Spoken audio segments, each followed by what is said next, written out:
Hello there, my name is Yudi, and this is the Yudi Factor, a program that understands that knowledge is power.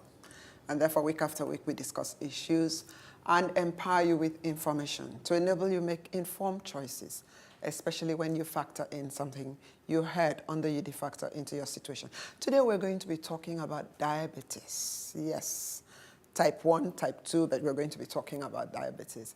And I have Professor Olufemi Fasomade, consultant endocrinologist and associate professor of medicine, LUTH, and University of Lagos, who has graciously come here to empower us with information on diabetes. We'll be talking about lifestyles that trigger diabetes and what you can do to save yourself. Well, this promises to be very informative. Don't go anywhere. We'll see you after this time out.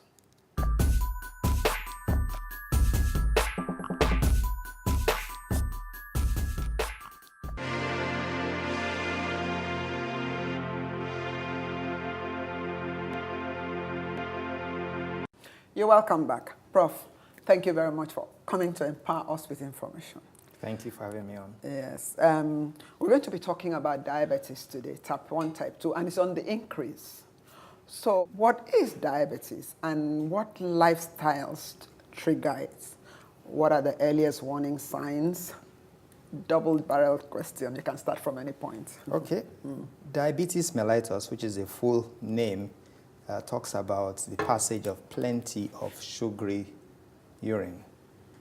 But when we want to define it medically, we say anybody who has a high blood sugar, what the value we use is 126 milligrams if the person hasn't eaten. We call that the fasting plasma glucose or fasting blood sugar. Okay. So if it's more than 126 milligrams, if you check once and you recheck and it is still that high, then we could say the person has diabetes mellitus. Sometimes if the person comes into the clinic or to the laboratory is already eating. If he has eaten, the blood sugar shouldn't be more than 140 milligrams. If it is more than 200 milligrams, we say the person has diabetes mellitus. In between 140 and 200 for the person who has already eaten, we take that as somewhere in between, which you call impaired glucose tolerance. So in short, diabetes mellitus just means excessive circulating glucose. For some reason, diabetes is on the rise. For every 2-3 people you meet, 2 will talk about being on the borderline and having to eat sweet or eat this or not eating this. Why is diabetes on the increase? Well, the reason why diabetes mellitus is increasing is because of the changing lifestyle of people generally. When most people used to live in rural areas, there used to be a lot of exercise and there used to be consumption of plenty of high fiber food and then not much of soft drinks and then little smoking, no alcohol. But today, quite a large number of people worldwide are moving from the rural areas to the urban areas. That's why a place like Lagos has millions and millions of people. And people who are living in such high pressure environment, usually their diet also changes. Most likely, people who have moved from the rural areas to the urban areas, they'll be living a different type of lifestyle. Usually these lifestyles are high pressure lifestyles. People trying to eat mainly fast foods. People trying to take shortcuts by taking soft drinks and alcohol and smoking. People who are doing a lot of commuting via vehicles and little walking. And then people who sleep shorter periods of time. So all these things impact on us. They are not the usual lifestyle the human body is used to. So if you move from the regular eba and vegetables, you move from the amala and vegetables, and you now move to meat pies, you move to cakes, you move to biscuits, soft drinks, malts, you move to alcohol, smoking. All of these things put a lot of pressure on the body. And then the blood sugar gradually starts moving upwards until it reaches the range where you can now say the person has diabetes. As I told you, the fasting blood sugar for anybody shouldn't be more than 126 milligrams. after you have eaten, your blood sugar should not exceed 140. If it exceeds 140 up to 200, we say you have impaired glucose tolerance. So that's the one you are referring to, that they said it was just trace or borderline. Yes. But when after food, your blood sugars are reading greater than 200 milligrams, that person certainly has diabetes. We've heard of diabetes type 1, Yes. diabetes type 2. What's the difference between the two? Yes, both of them have something that is common to them. That is the blood sugars are high.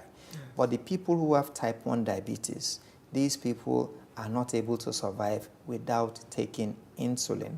So type 1 diabetes used to be called insulin-dependent diabetes mellitus, because anybody you see who is on insulin and needs insulin every day for his survival, that person is type 1 diabetes. They are not so common.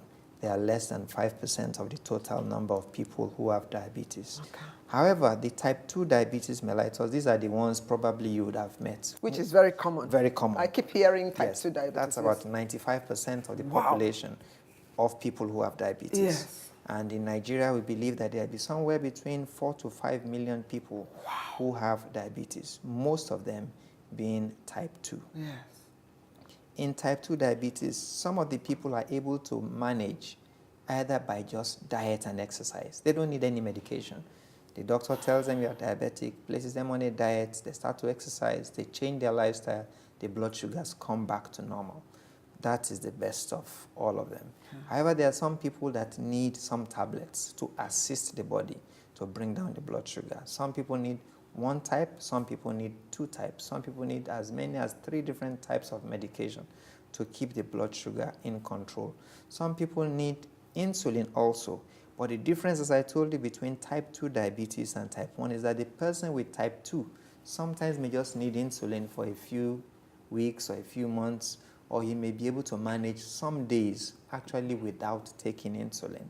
But type 1, they can't survive more than a few days without insulin. So that's what differentiates type 1 from type 2. And incidentally, type 1 is commoner in the young people. So if someone calls me on the phone and says my 5-year-old daughter or 3-year-old daughter was diagnosed to have diabetes, I can almost be certain that that is type 1 diabetes. And if somebody who goes for his general medical checkup in his 40s or 50s says, doctor, for the first time, they told me my blood sugars were high, I will know that most likely it is type 2 diabetes. Prof, so hold that thought, Prof. Hold that thought. Don't go anywhere. We'll be right back.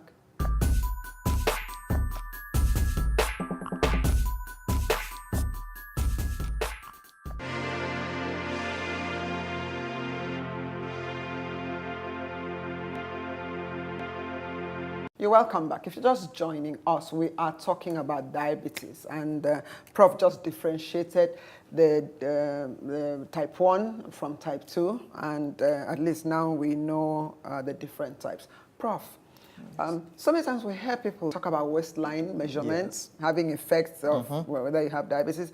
You hear people say, I don't eat rice. The doctor has said, I don't eat rice. The doctor has said, I shouldn't eat this. So what are some of the foods that people are not supposed to eat? And what has waistline measurement? What does it have to do with diabetes? Well, the first question, which is the waistline, one of the major predisposing factors to diabetes is obesity. And you know that when people move from the rural areas to urban areas, most people put on weight. And then most people, when they get into the middle age, also they tend to put on weight, and you call it the middle age spread. And the part of the fat, which is the most predisposing to diabetes, is the fat you put around your midriff, the fat you put around your abdomen. So if your abdominal girth continues to increase, you are increasing your risk of diabetes. For a man, a waistline of greater than 40 inches puts you at a great risk of diabetes. If that person hasn't got diabetes already, he probably has pre-diabetes, or is on the way to having diabetes within a couple of years. 40 inches? 40 inches, which is about 100 centimeters. Wow. For a woman, it is 35 inches. So people should know what their waistlines are. If your waistline is on the high side, you are at risk for diabetes. Even if they check you today and it's normal, try to bring your waistline lower so that you will reduce your risk. The other thing that we use to measure how fat you are is your BMI. And there are various ways to do that online, but it's just mainly taking your weight against your height. So that is your weight over your height squared gives you a BMI. If it's on the high side, you're also at risk for diabetes. And because you cannot divorce weight from what you eat, that is why when people are diagnosed with diabetes or pre-diabetes, or they are at risk for diabetes, one of the first things that we tell them to do is lose your weight. And if you don't have a weighing scale, most people have a measuring tape, so you can easily measure your waistline. So you need to lose weight. And some people, just from significant weight loss, if they do it through exercise and diet, some people's blood sugar comes back to normal. So weight plays a major role. And there are some foods that promote weight gain. Fast foods promote weight gain. Soft drinks promote weight gain. Sugar promotes weight gain. How about honey? Honey. Most people will tell you, I don't do sugar, I do honey. Well, it's like the person who is jumping from the fry pan into the fire. Because both honey and sugar and the cube sugar or granulated sugar, they all contain a concentrated form of calories.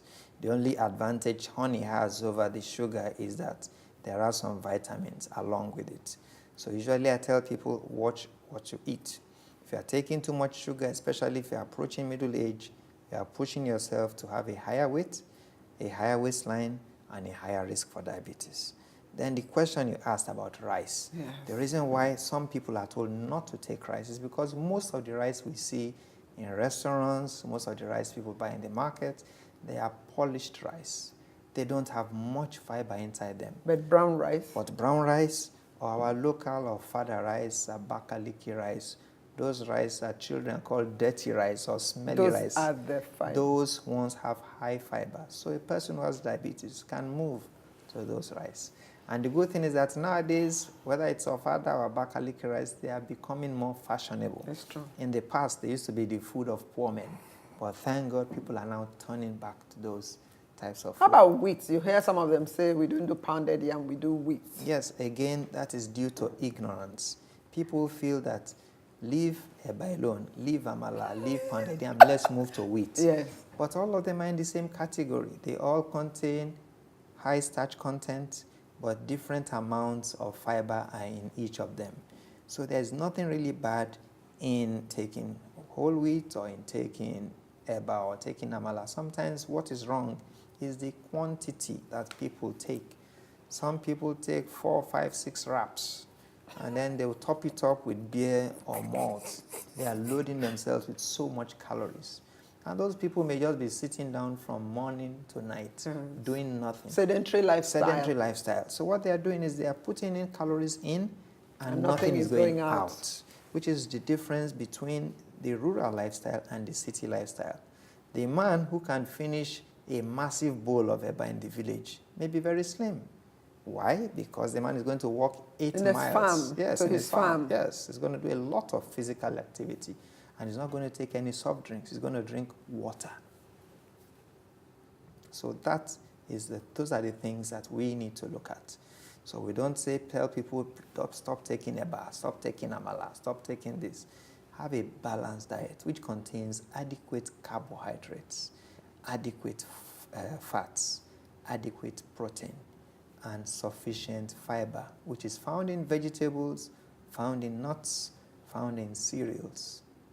Sometimes we hear about people going into diabetic shock. What's that? Well, usually we don't use that term so often, but people who are going into diabetic shock, well, it's more or less like a diabetic coma. And these diabetic comas could be due to the blood sugars being too high or the blood sugars being too low.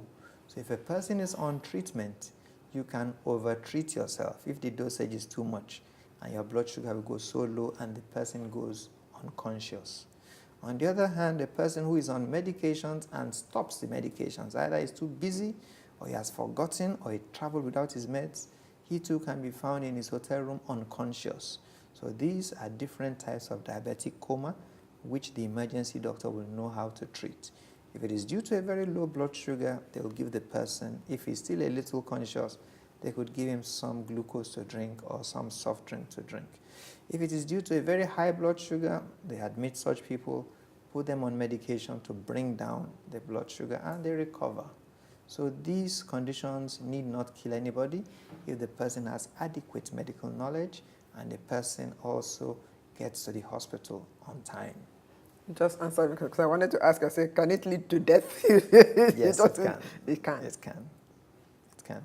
And usually death will occur if a person's blood sugar is low and people are just pouring ice water on him and fanning him, as some people do ignorantly without checking the blood sugar. If it continues in that low state for a long time, a person could actually die. Wow. If the blood sugar too is very, very high and people don't know why the person is unconscious, and they take him to one religious home or they take him to a wrong place and somebody is trying to exorcise demons from him, yes. When the blood sugar continues going up, that person also could die. So once a person has diabetes, he or she should be able to check her blood sugar on a regular basis so that when the trend is going higher, you know that person is at risk for going into hyperglycemic coma.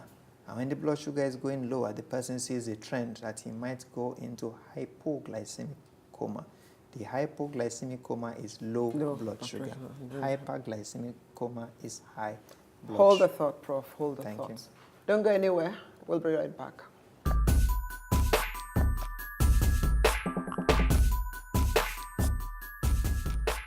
This is the UD Factor, a program that understands that knowledge is power. And therefore, week after week, we discuss issues, rights, duty, and privileges, and empower you with information to enable you make informed choices, especially when you factor in something you heard on the UD Factor into your situation. My name is UD.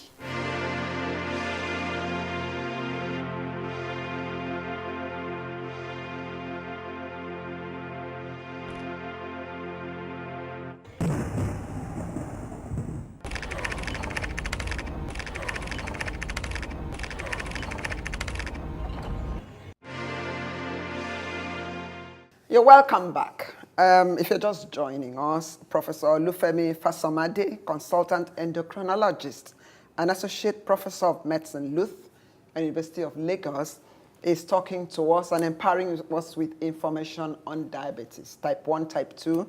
And he just finished talking about the high and the low sugar levels in your body. In these remaining moments, Prof, talk us through lifestyles that could trigger. Talk us through the moments, the earliest warning signs that anybody can see and just say, oh, it looks like I'm. And then talk us through what we can do in cases like that. Good. The type of lifestyles that trigger diabetes are what I will call urban or Western lifestyle. Yes. So when a person starts taking meat pie 3 times a day, sausage rolls 4 times a day, and they hold up puff, buns, that type of diet is not one that one should indulge in. If you do that all the time, you are pushing yourself towards weight gain and diabetes. Also, if every time you are hot, you take a soft drink, sometimes it used to be 29 cl, it's moved to 35. Then now some people take 50, 70 cl. If you're taking that on a regular basis, you are stacking the odds against yourself. So we should try to avoid that type of fast lifestyle. Also, sleep is very important. If every day you're just having 3 to 4 hours sleep, then you're putting your body under a lot of strain and stress. And stress promotes diabetes. If you don't exercise at all, you have a remote control radio, a remote control television, remote control car, everything is remote, you don't even move at all, you only use the touch of a button, then you are pushing yourself towards diabetes. So even if you are very busy, you're an executive, you're in a big company, use the stairs more often. Use your breaks to do some workouts. If you're at home, you could wake up 30 minutes earlier to use your treadmill or to cycle. Or you could tell your driver, please just stop me 1 bus stop or 2 bus stops before the office. I'll meet you along. And then just walk the remaining distance. Everybody needs to walk about 30 minutes to 40 minutes a day. You could also have a step counter and try to make up to 10,000 steps within a 24-hour period. Those type of lifestyles will prevent you from putting on too much weight or becoming diabetic. There is nothing good in smoking or drinking alcohol. Try and refrain from those because both of them also promote diabetes. These are lifestyles that we all have to avoid. And you see that these are very, very prevalent in the urban areas. People tell you that they smoke to relax, they drink to relax, they eat to relax or to be happy. So all these things push you towards that risk of diabetes. And not only diabetes, if you do those things, the same risks put you in, stack you up for hypertension. So you find out many people that have diabetes have hypertension. Many people who are obese are diabetic. Many people who are diabetic are hypertensive. So all those three are lifestyle diseases. You won't go to the village and find so many people with diabetes because their lifestyle is completely different. Although now the rural areas are gradually being urbanized. Yes. So we expect that even as diabetes risk is much, much higher in the urban areas, in the rural areas too, as civilization or westernization gets there, their own risk will also increase a little bit. Nowadays, most of us, you see the children, they are chubbier and bigger than what some people look like 4 or 5 decades ago. And some people revel and they cherish that chubbiness. They say, this is my big bouncing boy, my chubby my boy. teddy bear. Yes. But you are putting that child at risk. And the reason why children are getting bigger is because the schools are getting smaller and the playgrounds are getting smaller. Before, children would play football on the streets, in the fields. Now they use Xbox, PlayStation, and all those things. The olden days, children used to go to school with nuts or with a fruit or with a sandwich. But nowadays, children go to school with soft drinks, different sizes, fruit packs. They go to school with pies. They go to school with biscuits. So all these things make the children become fatter. And then when they are fat children, they grow up to become fat adults. What's the earliest warning sign? The earliest warning sign for diabetes, sometimes it might just be weakness. The person just starts getting tired. And then when it becomes full-blown, what they do notice is that they pass plenty of urine. So the person keeps on going to the toilet to pass urine. He drinks, he goes to pass, he drinks, he goes to pass. He's constantly thirsty. Some of them even have to wake up at night to drink water. And they have to go to the bathroom 2-3 times overnight. Then they start to lose weight. Sometimes people start to have poor vision. Some people start to notice boils in the armpits, in the bottom, in different areas. Some people may notice that they are always itching. They have itching everywhere. So diabetes, the symptoms are so diverse, and they could present to different places. For instance, the man who is losing so much weight, he may start thinking he has HIV/AIDS. The person who is scratching all over, he thinks probably he has a skin infection. He goes to the dermatologist. Some of them start having blurred vision. They go to an optician. They change their glasses without remembering to check their blood sugars. So diabetes gives diverse symptoms which are so different. So it takes a well-trained doctor to recognize that this person just might have diabetes. And some people actually have visited 2 or 3 other places before somebody thinks that this just might be diabetes. And the worst is some patients who don't have any symptom at all. They are just discovered on routine examination. So when in an office, the management or senior staff are told to do medical checkups, that is the time some people are diagnosed for the first time. So if you've not done any checkup, then you should go and check. I know that you take good care of yourself, so I'm sure you don't have. But to the viewers, always check. What's the advice you'd leave our viewers with when it comes to diabetes? The advice I will leave them with is that let us remember the lifestyle that our great-grandfathers lived. Very physical, very active, moderate amounts of food, plenty of vegetables, no or little alcohol, no smoking. If we're able to keep doing that and keep their weights down, then we won't have problems developing diabetes. Diabetes is best prevented and cheapest to prevent rather than to cure. Thank you very much, Prof. I am so grateful that you have empowered us with this information. I'll take the liberty to invite you once again, because I know there's going to be fallout questions Yes. that will arise from this discussion today. I hope you'll oblige me. I will. Thank you. Thank you very You're much, welcome. Doc. I'm honored. Don't go anywhere. We'll be right back.